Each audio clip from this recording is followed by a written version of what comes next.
এক লোক তার সারা জীবনের জমানো অনেকগুলো স্বর্ণ মুদ্রা একটি কলসের মধ্যে ভরে তার বাড়ির পাশে থাকা বড় একটি জঙ্গলের মধ্যে মাটির নিচে পুঁতে রেখে বিদেশে চলে গেল। অনেক দিন পর বিদেশ থেকে ফিরে আসার পর সে ওই জায়গাটির কথা ভুলে গেল। তখন সে খুবই চিন্তিত হয়ে পড়ল, কি করবে, কার কাছে যাবে, কিছুই বুঝে উঠতে পারছিল না।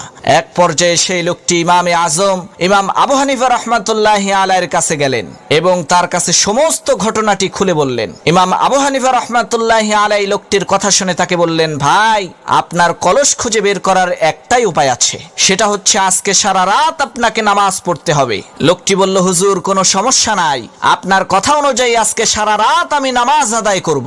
যে কথা সেই কাজ। লোকটি রাতের বেলায় নামাজে দাঁড়িয়ে গেল। আল্লাহর কি কুদরত, এক রাকাত নামাজ পড়তে না পড়তেই সেই লোকটির ওই জায়গার কথা মনে পড়ে গেল, যে জায়গায় লোকটি তার কলসটাকে লুকিয়ে রেখেছিল। লোকটি কোন রকম করে 2 রাকাত নামাজ শেষ করে একটা কোদাল হাতে নিয়ে জঙ্গলের মধ্যে দৌড় দিল।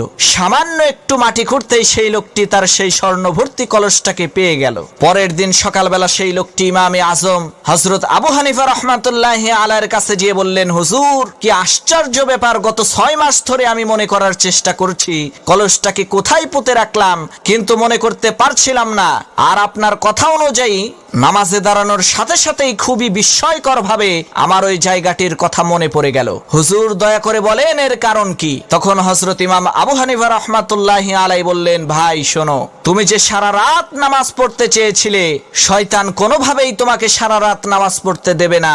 ওই শয়তান নিজেই তোমাকে কলসটার কথা ভুলিয়ে দিয়েছিল যাতে তুমি বিপদে পড়ে আল্লাহ তাআলাকে ভুলে যাও। কিন্তু বিপদে পড়ে যখন তুমি সারা রাত নামাজ পড়ার সিদ্ধান্ত নিয়ে ফেললে, তখন শয়তান চিন্তা করলো, তুমি যদি সারা রাত নামাজ পড়ো তার তো অনেক লস হয়ে যাবে। এ কারণেই শয়তান তোমাকে ওই কলসটির কথা মনে করিয়ে দিয়েছে যাতে তুমি সারা রাত নামাজ পড়তে না পারো।